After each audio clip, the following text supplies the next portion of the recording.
Rabbil Alameen, wassalatu wassalamu ala Sayyidil Anbiya wal Mursaleen. This is Mujib Qazi and you're watching Washington Roundtable from the VOK TV. Generally मैं Pakistani politics के बारे में बात नहीं करता, लेकिन हजूर सल्लल्लाहु अलैहि वसल्लम की एक हदीस पाक है।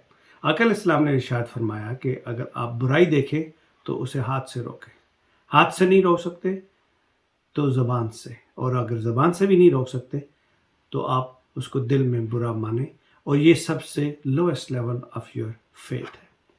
इस वक्त जो पाकिस्तान में हो रहा है वहाँ पे इस वक्त हक और बातिल की लड़ाई चल रही है, और उस लड़ाई में अगर हम खामोश बैठें तो हम मुजरम ठहराए जाएंगे, तो आपको कोई एक साइड लेनी पड़ेगी। मैं ये एनालिसिस आपके सामने पेश करने की कोशिश कर रहा हूँ और आप डिसाइड करें कि आप इसमें किस हद तक किस साइड को पिक एंड चूज करते हैं।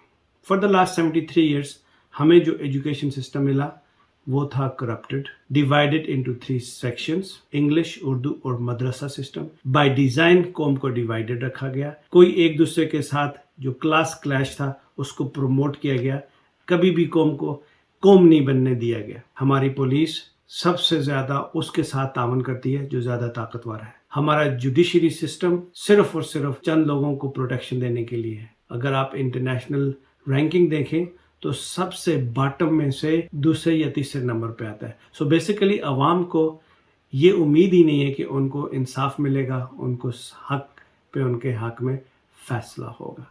सो ये हमारा जुडिशरी सिस्टम है वो भी एक ख़ास क्लास को प्रमोट करता है, हमारा जो एजुकेशन सिस्टम है वो भी एक ख़ास क्लास को प्रोटेक्ट करता है, और हमारा जो पुलिस सिस्टम है वो भी एक ख़ास क्लास के लिए। बाकी सारी कौम को डिवाइड करके रखा गया डिफरेंट एथनिसिटीज़ में।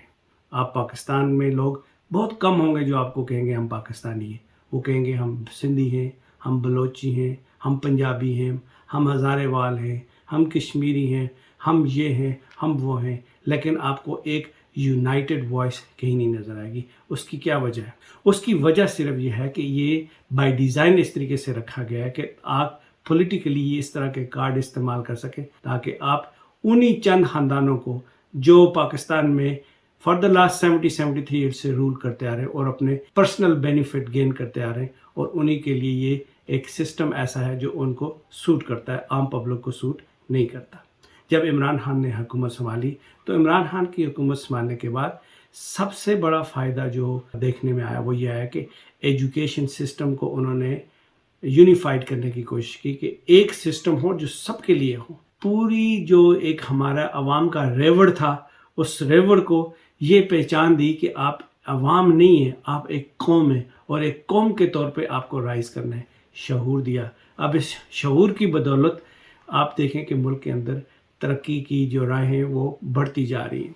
इंफ्रास्ट्रक्चर ठीक है, प्रीवियस हुकूमतों ने जो काम किया सो किया, वो हम उनको उनका क्रेडिट देते हैं, लेकिन बहुत इंपॉर्टेंट चीज़ ये है कि आपने अवाम को कौम बनाना है, और कौम की परवरिश तब होती है कि जब आपका लीडर सही हो और उसकी डायरेक्शन ठीक हो। फिर क्या हुआ कि हमारे जो ओवरसीज़ पाकिस्तानी थे, एक वक्त ऐसा आ गया कि हम इतने आइडेंटिटी क्राइसिस में चले गए कि हमें एयरपोर्ट्स पे, पब्लिक एरिना में पाकिस्तानी कहलाते हुए शर्म आती थी। We were having identity crisis, और उसकी वजह ये थी कि हमारा मुल्क करप्शन में नंबर 1 होता जा रहा था।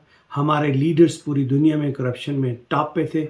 जो लोग गूगल करते थे उसमें से अगर आप गूगल करेंगे most corrupt person on earth, तो आपको नवाज शरीफ, आपको जरदारी, आपको मोदी टाइप लोग, ये सारे एक ही कैटेगरी में आपको दिखाई देते थे।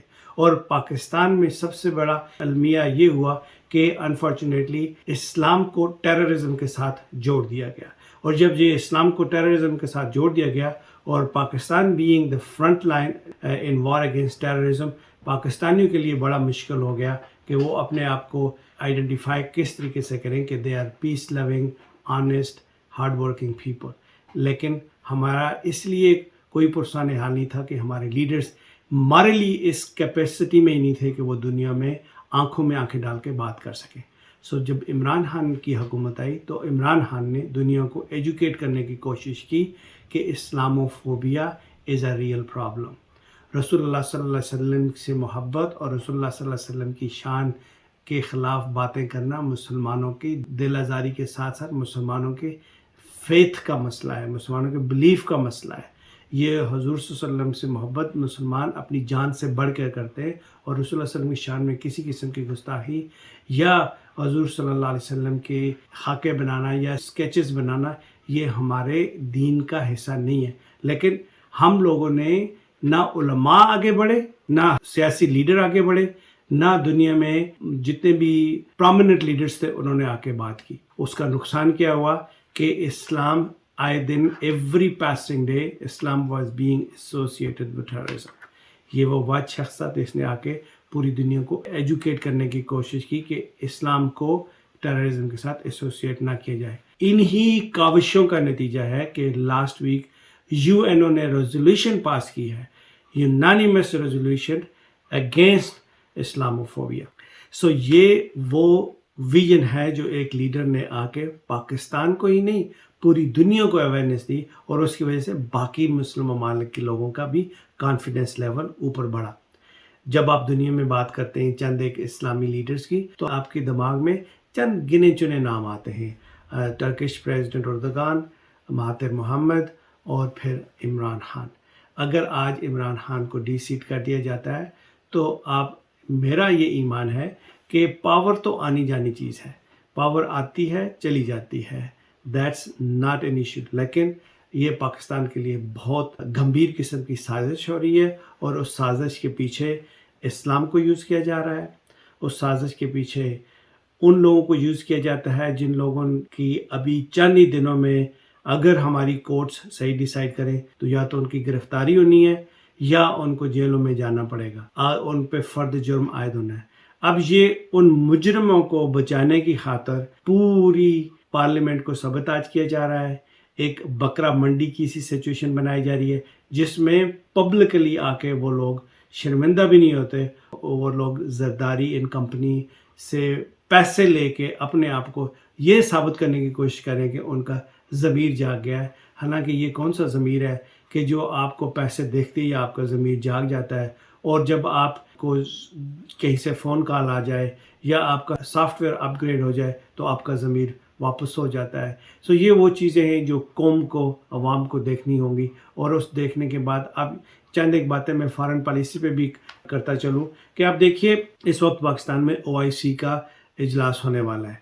یہ OIC کا اجلاس تقریباً 30-40 سال کے بعد پہلی دفعہ ہونے کو جا رہا ہے۔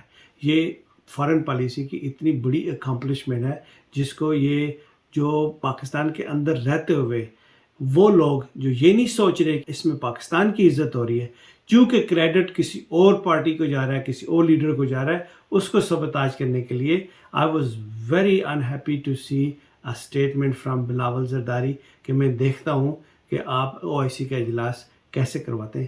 بھائی جان، یہ نیشنل ایشو ہے، یہ پرسنل یا پولیٹیکل یا پارٹی ایشو نہیں ہے۔ کم از کم آپ نیشنل ایشوز پہ تو اکٹھے ہو جایا کریں۔ آپ خود سوچیں کہ آپ اگر OIC کے اجلاس کی مخالفت کریں گے تو کل اگر آپ کے پاس گورنمنٹ آ جاتی ہے، اللہ نہ کرے کہ کبھی ایسا ہو، اگر آ ہی جاتی ہے تو آپ اگر فارن پالیسی کو اس طریقے سے پروموٹ کریں گے تو آپ کے اگینسٹ کوئی پارٹی کھڑی ہوئی تو how would you feel about it? I don't know what your intent would be at that time, لیکن میں یہ کہہ رہا ہوں کہ ہمیں بحثیت قوم سوچنا ہوگا کہ کون ملک کے لیے سوچ رہا ہے اور کون اپنے فیملی کے انٹرسٹ کو بچانے کے لیے سوچ رہا ہے۔ انٹل نیکسٹ ٹائم، السلام علیکم ورحمۃ اللہ وبرکاتہ۔